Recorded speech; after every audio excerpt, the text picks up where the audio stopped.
ছায়াটা তার দিকে এগিয়ে এলো, আর তখন রবি স্পষ্ট দেখতে পেল সেটার মুখ নেই, খালি একটা গর্ত।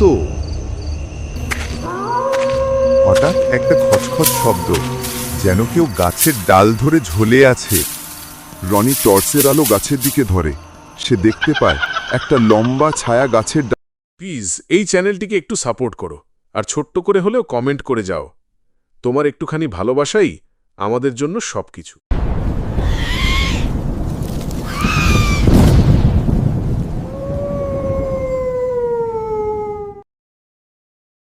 সন্ধ্যা নেমে এসেছে। সূর্য অস্ত যাচ্ছে। লালচে আলোয় আকাশ রাঙা।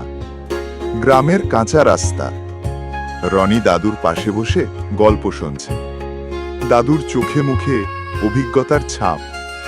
গ্রামের রাস্তায় কিছু লোক নিজেদের বাড়ি ফিরছে। আমার এক বন্ধু ছিল, তার নাম ছিল রবি।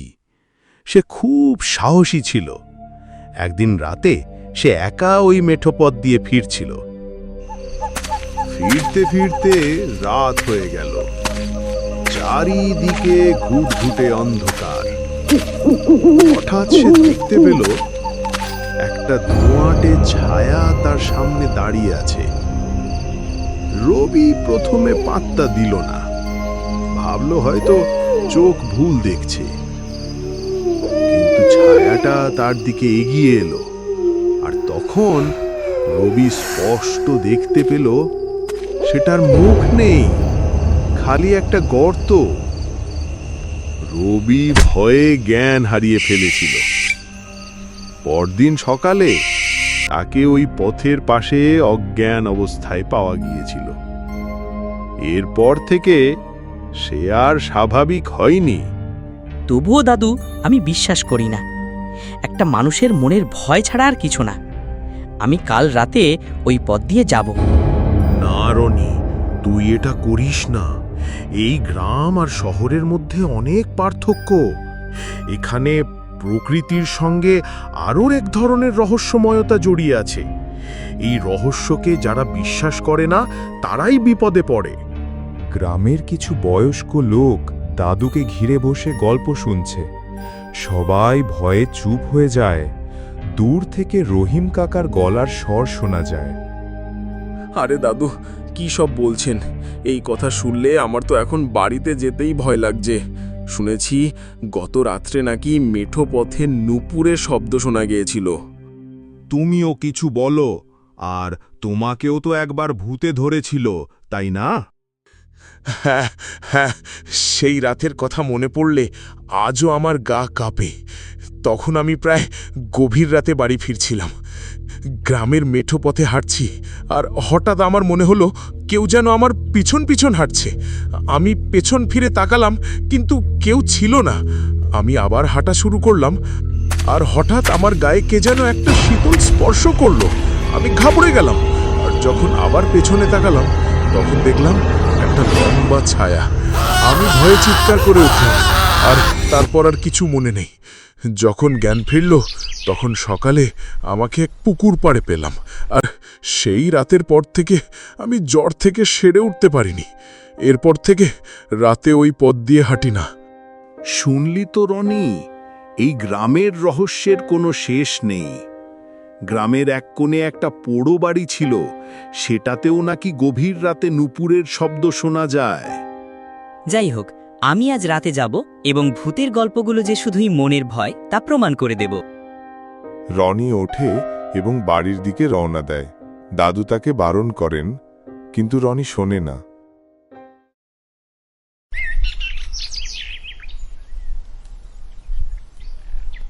পরের দিন সকালে রনিকে দেখতে না পেয়ে সবাই চিন্তায় পড়ে যায়। আমি জানতাম রনি এরকম কিছু করবে। রাত গভীর। চারপাশে ঘুটঘুটে অন্ধকার। রনি হাতে একটা টর্চ নিয়ে মেঠো পথে হাঁটছে। টর্চের আলোয় কেবল পায়ের কাছের পথটুকু দেখা যাচ্ছে। হঠাৎ দূর থেকে একটা কুকুরের কান্না শোনা গেল। রনি কিছুটা ঘাবড়ে গেল, নিজেকে শক্ত রাখে। কি হয় দেখি। ভূতের গল্পগুলো কতটা সত্যি।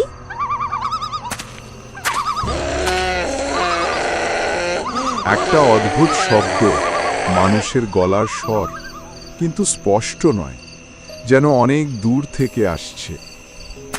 রনি এগিয়ে যায়। হঠাৎ সে টর্চের আলোয় দেখতে পায় দূরে কিছু একটা নড়ছে। রনি থমকে দাঁড়ায়। কে ওখানে? কোনো উত্তর নেই, কেবল বাতাসের শব্দ। রনি আবার হাঁটা শুরু করে। কিছু দূর যাবার পর সে শুনতে পায় গাছের ডালে যেন কেউ নড়ছে। মনে হয় বাতাস।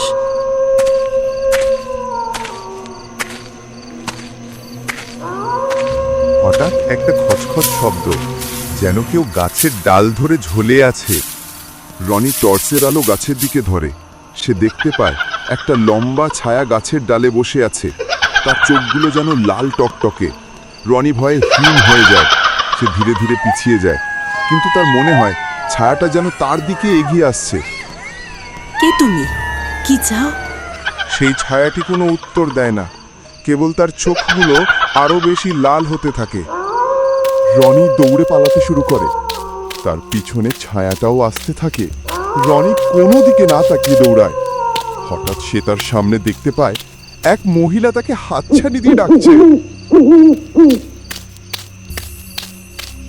তুমি কে? মহিলাটি কোনো উত্তর দেয় না, কেবল তার হাতের নড়াচড়া আরো বাড়তে থাকে। রনি ভয় পেয়ে পিছন ফিরে তাকায়। পিছন থেকে ছায়াটি তার খুব কাছে চলে এসেছে। রনি কিংকর্তব্য বিমূঢ় হয়ে যায়। সে একদিকে ছুটে যাবার চেষ্টা করে। হঠাৎ সে হোঁচট খেয়ে পড়ে যায়। তার টর্চ লাইটটি হাত থেকে ছিটকে দূরে পড়ে যায়। না না, রনি বুঝতে পারে সে আর দৌড়াতে পারবে না। সে ভয় পেয়ে মাটিতে পড়ে থাকে। সেই সময় সে শুনতে পায় একটি শিশু তার পাশ দিয়ে হাসতে হাসতে দৌড়ে গেল। রনি উঠে বসতে থাকে। সে বুঝতে পারে তার চারপাশে কিছু একটা আছে যা সে দেখতে পাচ্ছে না। তার গায়ে কিছু একটা শীতল স্পর্শ করে। দাদু, আমাকে বাঁচাও।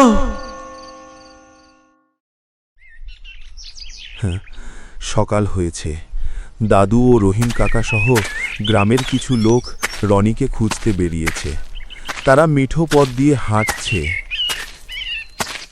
আমি জানতাম রনি এরকম কিছু একটা করবে। হঠাৎ একজন লোক চিৎকার করে ওঠে, ওই দেখুন, কে যেন মাটিতে পড়ে আছে। সবাই দৌড়ে যায়। তারা দেখতে পায় রনি জ্ঞান হারিয়ে মাটিতে পড়ে আছে। তার চোখগুলো খোলা কিন্তু স্থির, মুখে ভয়ের ছাপ। তার পাশে তার টর্চ লাইটটি পড়ে আছে। রনি, রনি! দাদু রনিকে ধাক্কা দেন, কিন্তু সে কোনো সাড়া দেয় না। তারা রনিকে বাড়িতে নিয়ে আসে। রনি জ্ঞান ফিরে পেলেও সে আর কথা বলতে পারে না। তার চোখগুলো কেবল স্থির। রনিকে দেখে সবাই ভয় পেয়ে যায়। দাদু, রনিকে তো ভূতে ধরেছে। ওর চোখগুলো দেখুন, কেমন যেন স্থির। আমি আগেই বলেছিলাম এই মেঠো পথ দিয়ে যাস না। রনি আমার কথা শোনেনি। এখন হয়তো ও আর কোনোদিন স্বাভাবিক হতে পারবে না। দাদু আর গ্রামের লোকেরা রনিকে নিয়ে চিন্তায় পড়ে যায়। রনির মা কাঁদতে থাকেন। গ্রামের লোকেরা রনিকে সুস্থ করার জন্য বিভিন্ন উপায় বের করতে থাকে, কিন্তু কিছুই কাজ হয় না।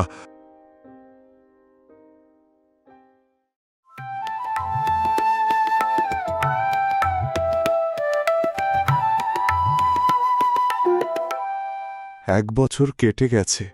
রনি আর কথা বলতে পারে না। সে কেবল তার ঘরের এক কোণে বসে থাকে। তার চোখগুলো এখনো স্থির। গ্রামের লোকেরা রনিকে দেখে ভয় পায়। তার মা এখনো কেঁদে কেঁদে চোখের জল ফেলে। এই মেঠো পথ কেবল একটা পথ নয়, এটা আমাদের গল্পের অংশ। কিছু মানুষ এটা বিশ্বাস করে আর কিছু মানুষ বিশ্বাস করে না। যারা বিশ্বাস করে না তারা হয়তো একদিন রনির মতো পরিণতি পেতে পারে। রনি তার ঘরের জানালার দিকে তাকায়। তার চোখে কোনো আবেগ নেই, সে কেবল স্থিরভাবে তাকিয়ে থাকে। শেষ পর্যন্ত সে কথা বলতে পারে না। গল্প এখানেই শেষ হয়।